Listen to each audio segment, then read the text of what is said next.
ओम परतत्वे सदा लीनो रामकृष्णसमाज्ञया यो धर्मस्थापनरतो वीरेशं तं नमाम्यहम्. Today we have to start the second part of Practical Vedanta. In the first part we saw that Vedanta is practical, can be practiced, has been practiced first and theorized afterwards, practiced by the busiest people, but always in the sense of the ideal. That means not what we are doing, we don't reconcile with that, but we have to raise ourselves to the level described in Vedanta. That is this practicality. Not an impossible thing, but we have to make effort to raise ourselves to that level. And Swamiji has described practical Vedanta in 3 phases. The implications which we can carry out in the practice today, like faith in oneself, faith in all, the oneness of the universe, love towards all, no hatred. This will gradually make us fit for the actual practical Vedanta, which Swamiji has described as Shravan, Manan and Nididhasan. Though the series of lectures is on Chandogya Upanishad, but Swamiji has brought that from the Brihadaranyaka Upanishad to tell us that we must listen, make the correct ideas. Manan, we have to think of it day and night until it tinges with every drop of our blood and every sensation of the pulse. And then Nididhasan, trying to experience the truth. This will transform our personality, and in the behavior of the perfected man, we see the third phase of practical Vedanta. This is what we have roughly learned in the first part. Also that this dualism which causes weakness should not be taught, because it makes the man weak, it makes the nation weak, it makes humanity weak. Instead of that, if everybody is taught the glory of oneself, then the humanity will progress better. Now in the second part, let us see what more things Swamiji is telling about the practical Vedanta. And as we find that Swamiji is still continuing with the Chandogya Upanishad. So practical Vedanta part 2, delivered in London 12th November 1896. I will relate to you a very ancient story from the Chandogya Upanishad, straight away he says, which tells how knowledge came to evolve. How? The form of the story is very crude because it is very old, ancient. But we shall find that it contains a principle. We have to read this story, which will itself tell us that Vedanta is not a theory. Vedanta has come from the actual life of the people. A young boy said to his mother, I am going to study the Vedas. Tell me the name of my father and my caste. Now, we have to study everything and find the implication. The very first thing we find that the young man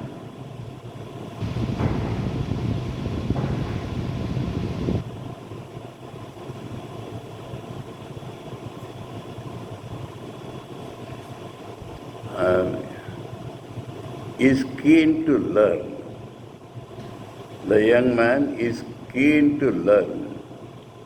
And this we find is a special feature in India. all the responsibility is put on the student. The credit is given to the student. It is the student who wants to learn. Teachers help him to learn. So first thing we find is this young boy wanting to, now Swamiji says wanting to study the Vedas.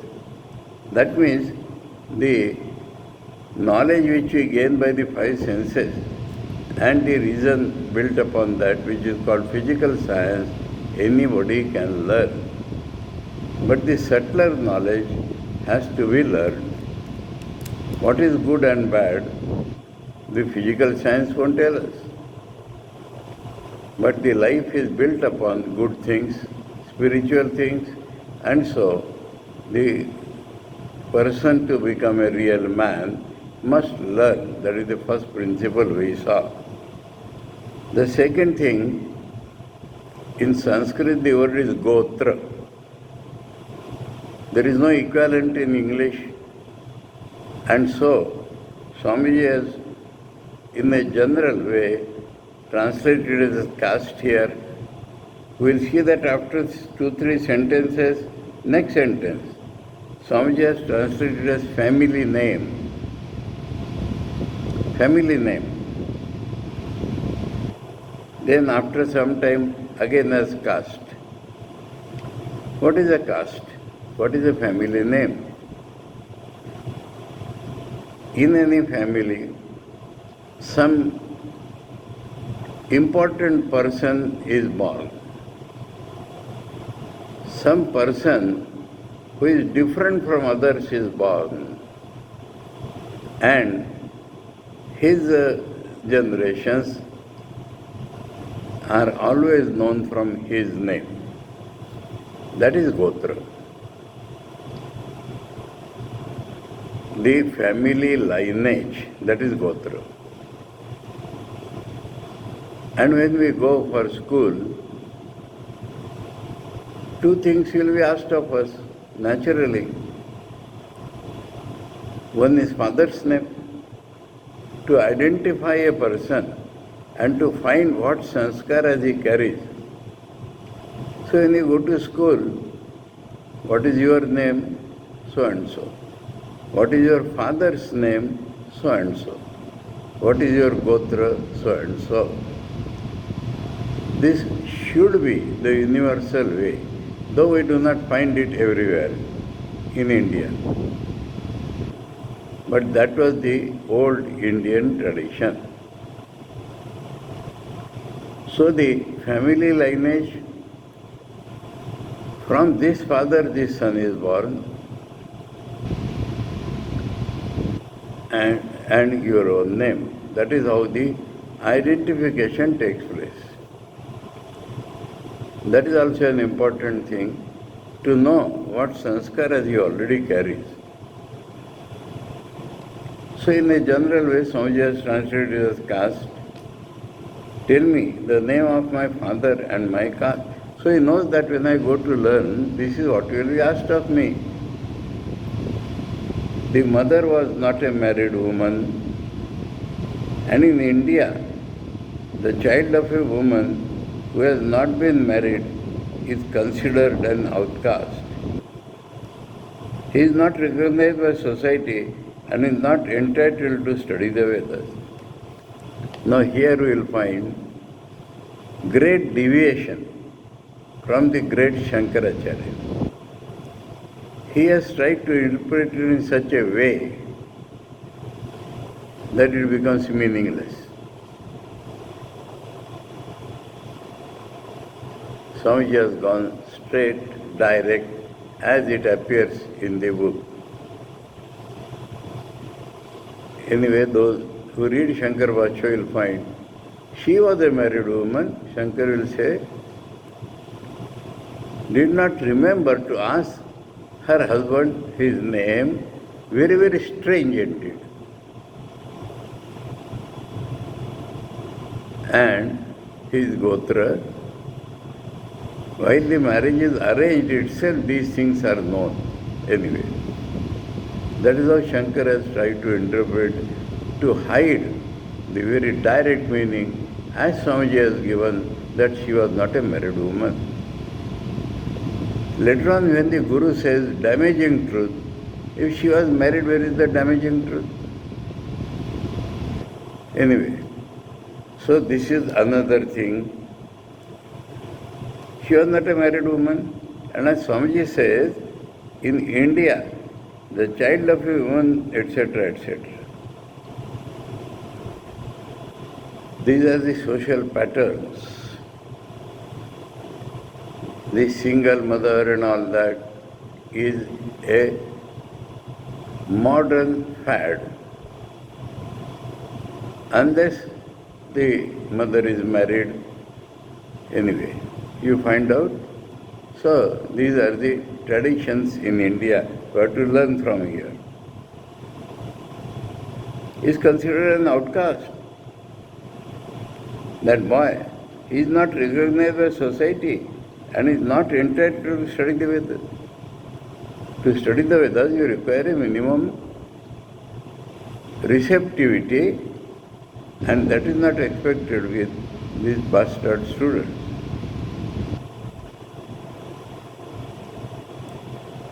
So the poor mother said, but the boy was keen on educating. And the mother has a noble character. She does not want to stop him from being educated. All the lessons are there for parents and for students and for everybody.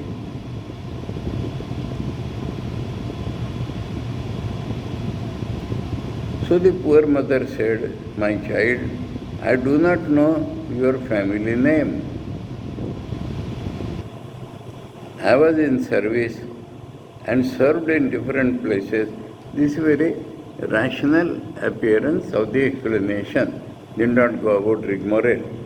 She was in service and served in different places. I do not know who your father is. But my name is Jabala and your name is Satyakama. Satyakama literally means one who desires truth.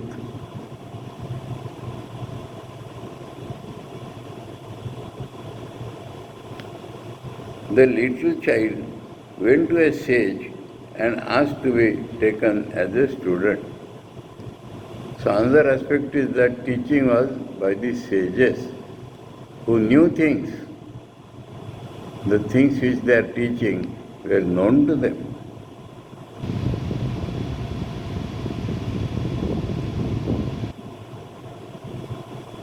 The little child went to a sage and asked him to be taken as a student. The sage asked him, what is the name of your father and what is your caste, a family name? The boy repeated to him what he had heard from his mother. The sage at once said, none but a Brahman could speak such a damaging truth about himself. Here again we learn something. Brahminhood was not,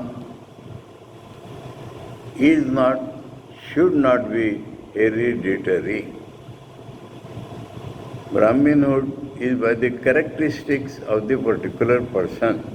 We are learning from here, from ancient India.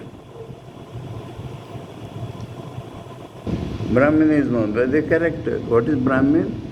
Preponderant of Sattva-guna, that is Brahmin. You are a Brahmin and I will teach you. You are not sold from truth. So he kept the boy with him and educated him. Kept the boy with him. We met for a few days and educated him for a few days. And then there was a change. Now come some of the peculiar methods of education in ancient India. Peculiar methods suited to particular individuals is a great thing.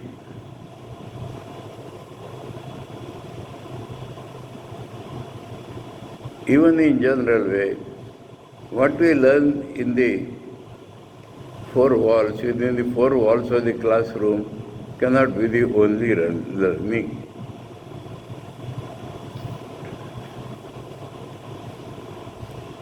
This teacher gave Satyakama 400 lean, weak cows to take care of and sent him to the forest. Kept him with himself for a few days, oriented him, trained him in several things, taught him how to pray. We shall find naturally when we proceed with the story. And now the main thing, sent him to the forest. Not that he has rejected him, he has accepted him and sent to the forest. And Swamiji calls this peculiar methods of education in ancient India, suited to each individual.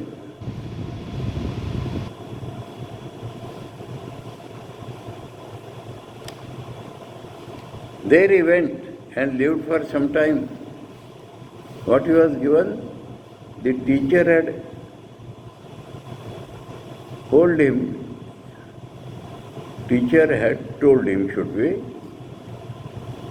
told him to come back when the herd would increase to the number of 1,000. This is little free translation from Swamiji, from implications.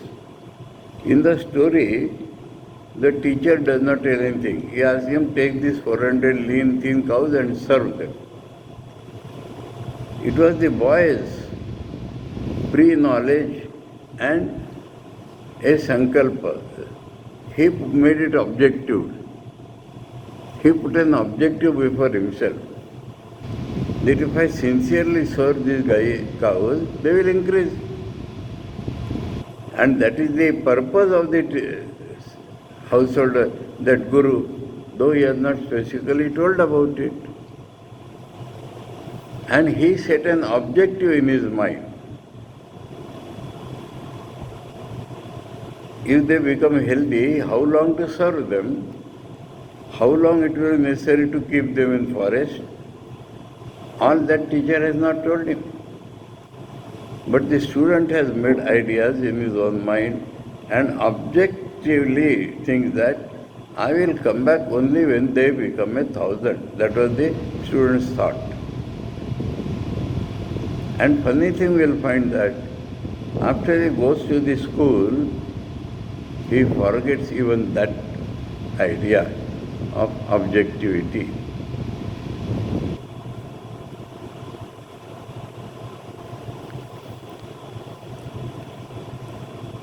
After a few years, she has spent few years in the forest.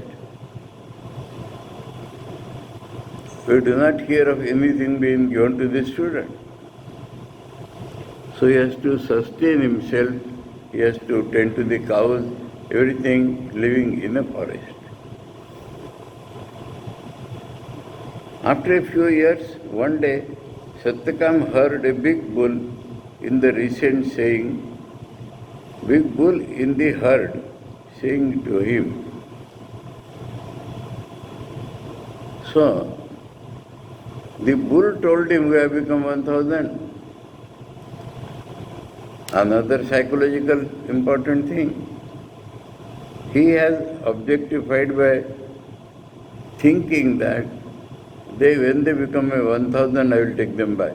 But while serving in the forest, he has forgotten that. That means not forgetfulness. He has thrown himself into the job. He is serving full-hearted, not thinking of how much they become and when I have to go back. Without a thought of go back, he is fully immersed in the service given to him. That is education, please.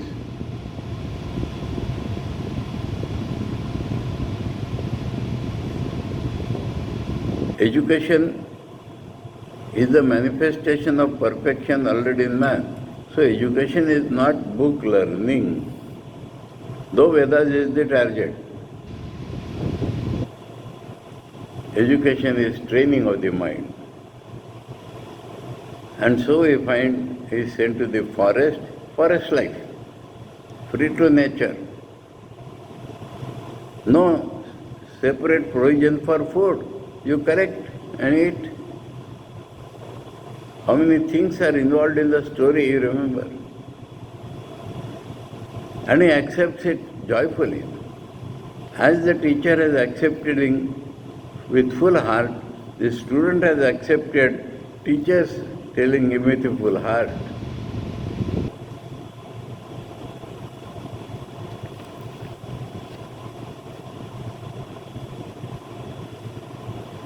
After a few years, one day Satyakam heard a big bull in the herd saying to him, "We are 1,000 now. Take us back to your teacher." That means 1,000 is another thing. The purpose of this service is now over. You have gained sufficiently by engaging yourself in this service activity. That is education, training of the mind.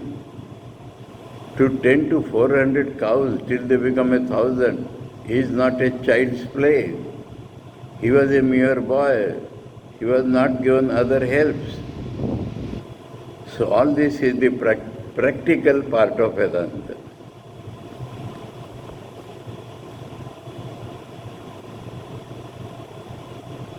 I will teach you a little of Brahman. So Swamiji will explain to it in practical Vedanta in another way. All this is coming from inside the boy. He sees it coming from outside. Swamiji tells by this way the Rishi who has given us this knowledge is using the things which daily use in our life as symbols of wisdom. Bull, fire, all these become symbols of wisdom. And that is why the boy feels, he is telling me, he is telling me. That is the moral to be drawn from this description. Then I will teach you a little of Brahman. Say on, sir, said Satyakam. Then the bull said, the east is a part of the Lord, so is the west, so is the south, so is the north. Sarva Vyapitva of Brahman is being taught. The all-pervasive nature of Brahman is being taught in all spheres of life, not only physical. So starting with the physical, he says that east is a part, west is a part, south is a part, north is a part. In this way the Brahman is all-pervading. The four cardinal points are the four parts of Brahman. Cardinal point means from where we can refer everything in the world. They are the cardinal points.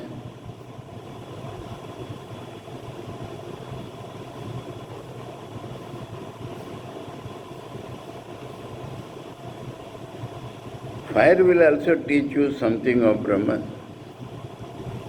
So another indication that the knowledge comes from within, it is referred to outside. Why fire?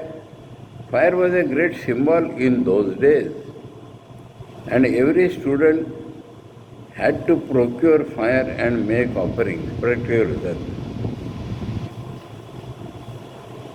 Bring fire, firewood.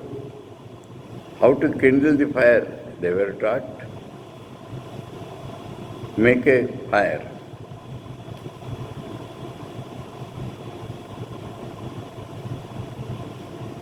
Every student had to prepare fire and make offerings. So on the following day, Satyakama started for his Guru's house.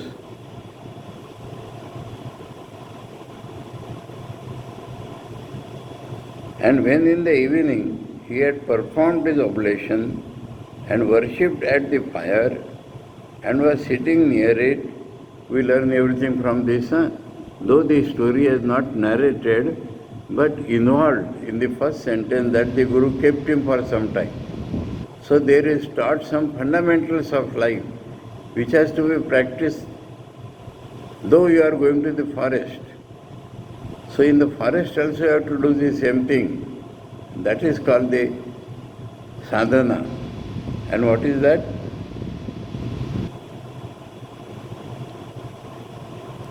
Perform the oblation, that is self-purification, and worship at the fire and sitting near it. So, worship at the fire, not that worship the fire, worship God at the fire. Some form of worship has to be done near the fire. Why? Swamiji has already told that fire was a great symbol.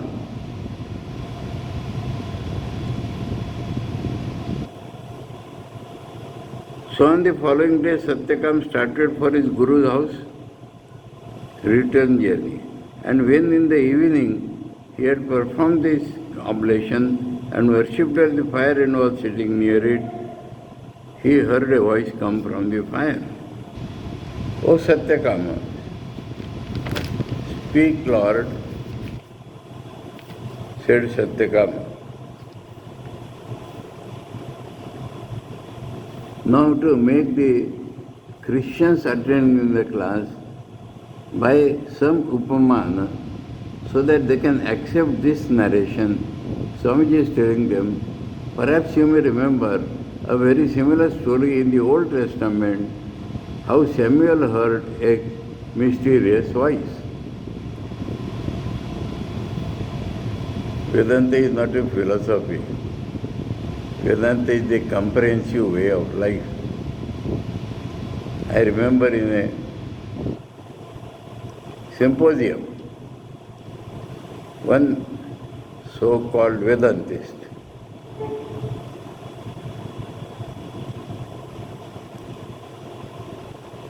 says that only Shankar Siddhanta will save you. We do not accept meditation.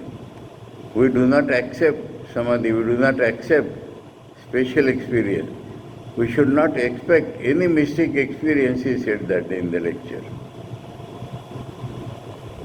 But what we find here? Vedanta, please.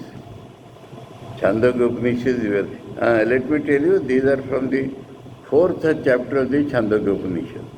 This Satyakam Jawal story.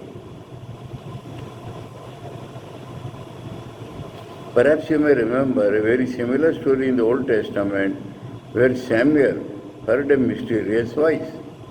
So your own thoughts come to you as if from outside. O Satyakama, I am come to teach you a little of Brahman.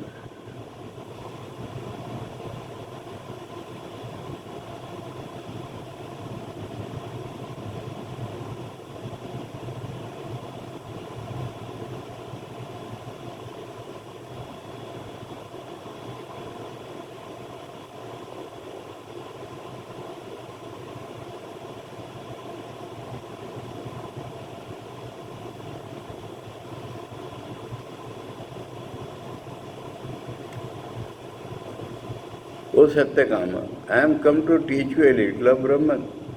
This earth is a portion of the Brahman. The sky and the heaven are portions of it. The ocean is a part of that Brahman. So, Sarvapitva Brahman is the common theme. Then the fire said that a certain bird would also teach him something. In the text, Madhu is the name of that bird.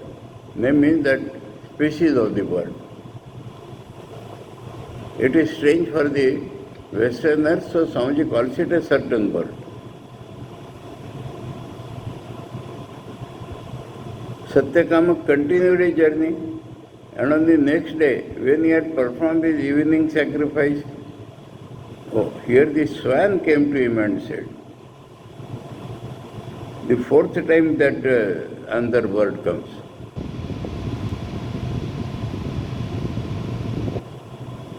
I will teach you something about Brahman. So he had gone deep into the forest. 2-3 days it is taking for him to come back.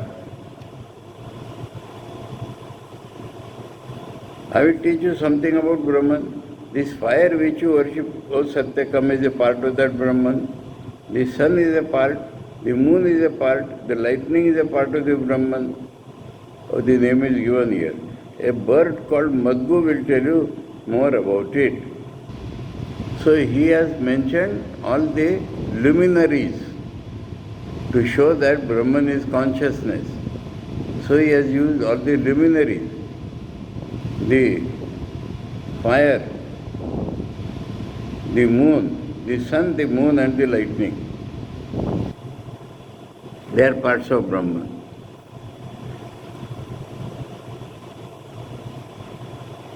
The next evening that bird came and a similar voice was heard by Satyakama. I will tell you something about Brahman. Breath is a part of Brahman, sight is a part, hearing is a part, the mind is a part. So the thing is brought inside. First, the directions. Then,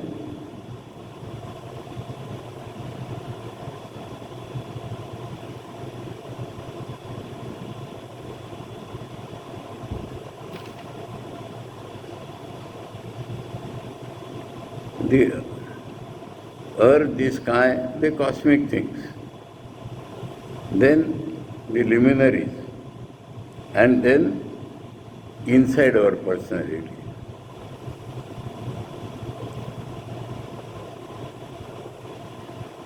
Breath, mind,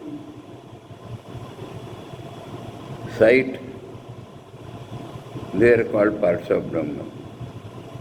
Then the boy arrived at his teacher's place and presented himself before him with due reverence. No sooner had the teacher seen that disciple than he remarked, Satyakama, thy face shines like that of an Aura Brahman. So, practical Vedanta. As we absorb Vedanta, the whole personality is transfigured. And those who know, they can recognize.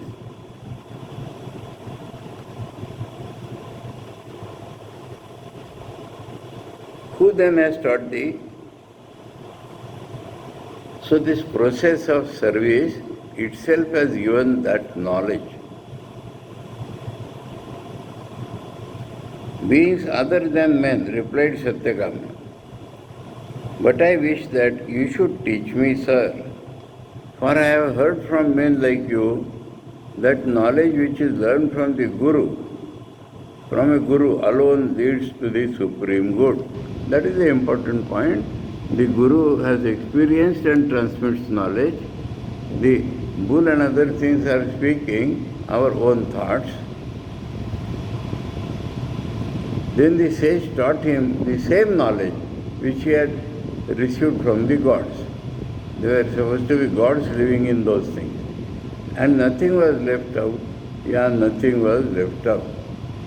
To show that the knowledge which has come is all right and need not add something. Now Swamiji is drawing conclusions. Apart from the allegories of what the bull, the fire and the bird taught, we see the tendency of the thought and the direction in which it was going in those days. Apart from the actual teaching, implications of the story, the great idea of which we here see the germ is that all these stories, voices are inside ourselves. As we understand these truths better, we find that the voice is in our own heart, and the student understands that all the time he was hearing the myth, hearing the truth, but his explanation was not correct. He was interpreting the voice because he was not yet learned. As coming from the external world, while all the time it were within him. The second idea that we get is that of making the knowledge of the Brahman practical. This world is Brahman. This world is always seeking the practical possibilities of religion, and we find in those stories how it was becoming more and more practical in every sense of the term.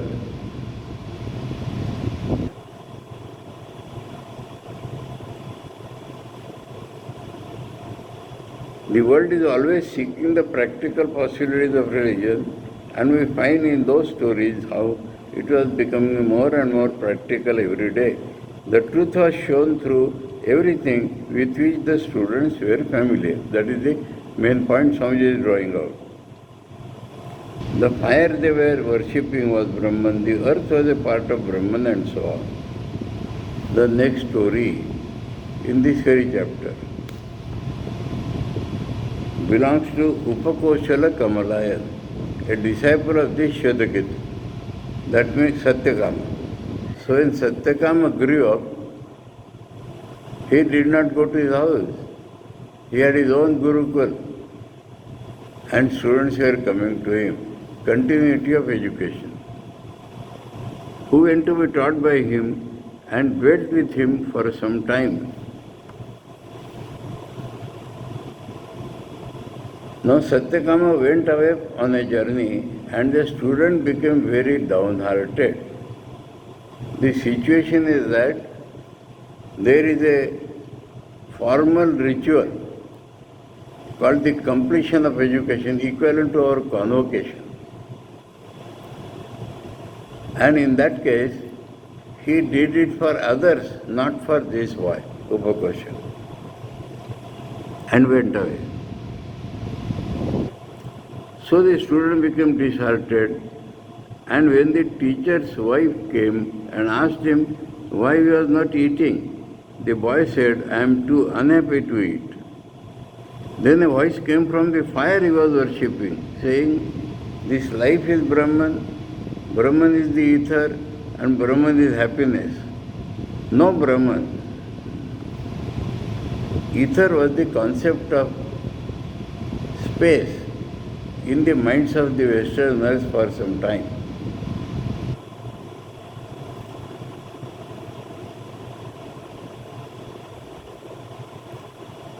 Come Brahma, that is the statement there. No Brahman. "And no, sir," the boy replied, "that life is Brahman, but that it is ether and happiness I do not know." So the boy asked immediately.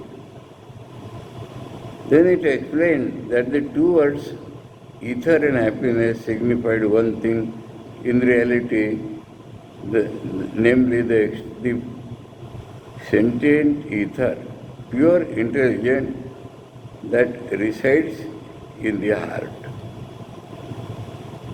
Okay. So it taught him Brahman as life and as the ether in the heart. Then the fire taught him, this earth, food, fire and sun whom you worship are forms of Brahman. The person that is seen in the sun, I am he. That comes to almost the final dictum. He who knows this and meditates on him, all his sins vanish, and he has long life and becomes happy. These are certain eulogies. He who lives in the cardinal points, the moon, that mind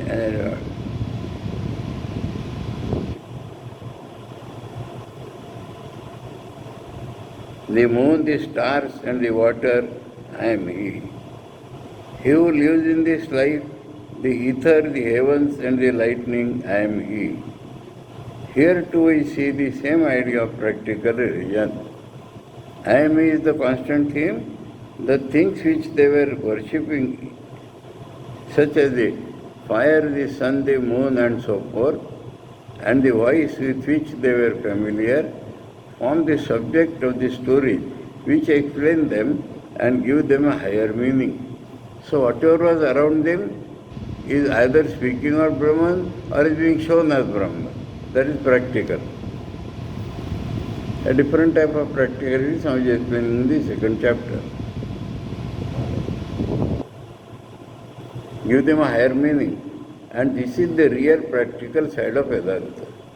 It does not destroy the world, but it explains it. It does not destroy the person, but explains him. It does not destroy the individuality, but explains it by showing the real individuality. Okay. You are Brahman is being repeated, and that is a real personality, individuality.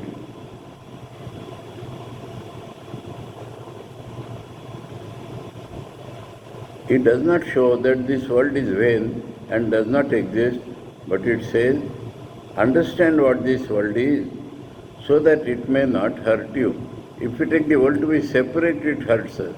When we take it as a form of Brahman, it will not hurt us. That is the practical Vedanta. The voice did not say to Upakoshala that the fire which he was worshipping, or the sun or the moon or the lightning or anything else was all wrong, but it showed him that the same spirit which was inside the sun and the moon and lightning and the fire and the earth was in him, so that everything became transformed, as it were, in the eyes of Upakoshala. So he is seeing everything as form of God now. The fire which was merely a material fire before, in which to make oblations, assumed a new aspect and became the Lord. The earth became transformed, life became transformed, the sun, the moon, the stars, the lightning, everything became transformed and deified. So the second condition of truth, as Swamiji has given, explanation from within, that is being verified. Their real nature was known, deified, made into God. The theme of the Vedanta is to see Lord in everything, to see things in their real nature, not as they appear to be. Okay. Then another lesson is taught in the Upanishads. He who shines through the eye is Brahman, inside. He is the beautiful one. He is the shining one. He shines in all these worlds. So that is through this. Swamiji is reading the text of the Upanishad. A certain peculiar light, a commentator says, which comes to the pure man, is what is meant by the light in the eyes. And it is said that when a man is pure, such a light will shine in his eyes, and that light belongs really to the soul within. So that can be seen through the eyes, which is everywhere. It is the same light which shines in the planets, in the stars and suns. So the universal, the mind is being made universal in this way. These are all preliminaries. The actual Vedanta in Chandogya Upanishad is in chapter 6, 7 and 8. But before that the mind is being trained. That is the meaning of practical Vedanta. I will now read to you some other doctrines of these ancient Upanishads. That is from the 5th chapter, Shvetaketu in Panchala, with which Swamiji had begun the first lecture, about birth and death and so on. Perhaps it will interest you. Shvetaketu went to the king of the Panchalas, and the king asked him, do you know? There it was only said he asked several questions. Now the questions are given.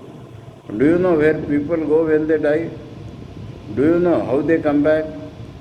Do you know why the other world does not become full? So, coming back, no eternality in heaven. Do you know why the other world does not become full? The boy replied that he did not know. Then he went to his father and asked him the same question. The father said, I do not know, and he went to the king. So he lost the pride of his Brahminood and went to the king. king is in caste number 2.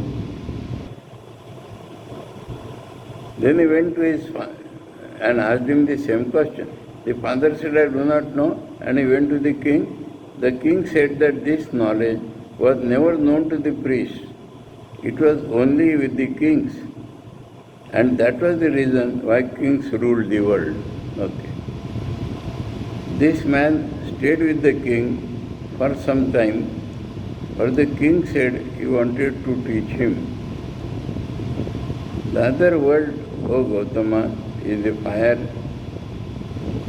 No, it is from the next chapter. We are reading. The other world of Gautama is the fire.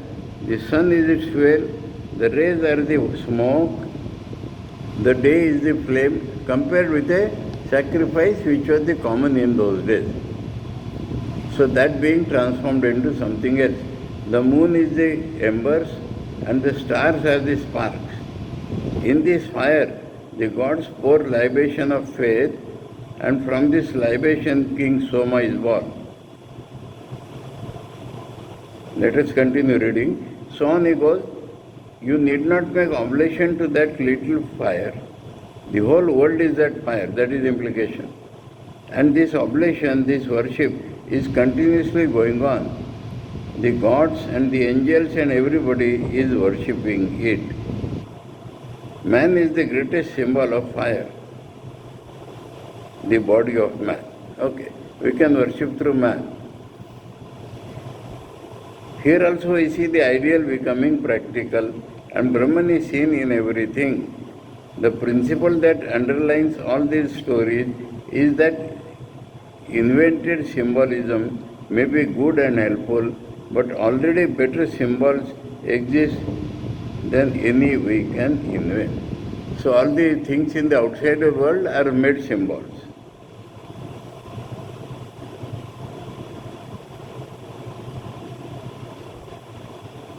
You may invent an image through which to worship God, but a better image already exists, the living man. You may build a temple in which to worship God, and that we may be good. But a better one, a much higher one, already exists, the human body. So that is a practical Vedanta. Anyway, let us continue reading. You remember that the Vedas have two parts, the ceremonial and the knowledge portion. In time, ceremonies had multiplied and become so intricate that it was almost hopeless to disentangle them. And so in the Upanishads, we find that the ceremonials are almost done away with, but gently by explaining them. We see that in old times that these oblations and sacrifices, then the philosophers came and instead of snatching away the symbols from the hands of the ignorant, instead of taking the negative position which we unfortunately find so general in modern reforms, they gave them something to take their place. Okay. They did not remove the Shraddha Sthanas. Here is the symbol of fire, they said. Very good. But here is another symbol, the earth. What a grand symbol. Here is this little temple, but the whole universe is a temple. A man can worship anywhere. There are the peculiar figures that man draws on the earth, and there are the star altars. But here in the greatest of altars, the living, comprehensive universe,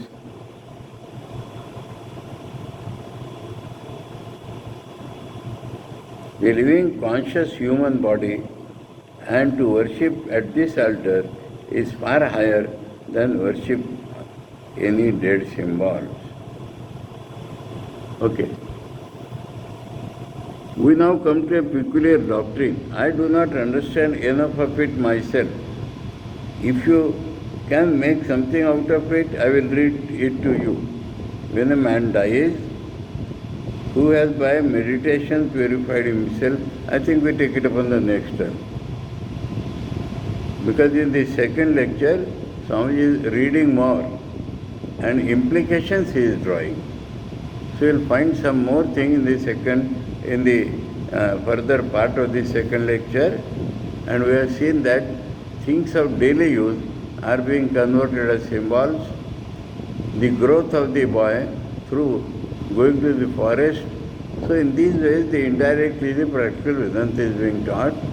Om Paratatve Sada Lino Ramakrishna Samakyaya Yo Dharma Sthapana Rato Viresham Tam Namamyaham. Om Shanti Shanti Shanti. Harihi Om Tat Sat. Shri Ramakrishna Arpanamastu.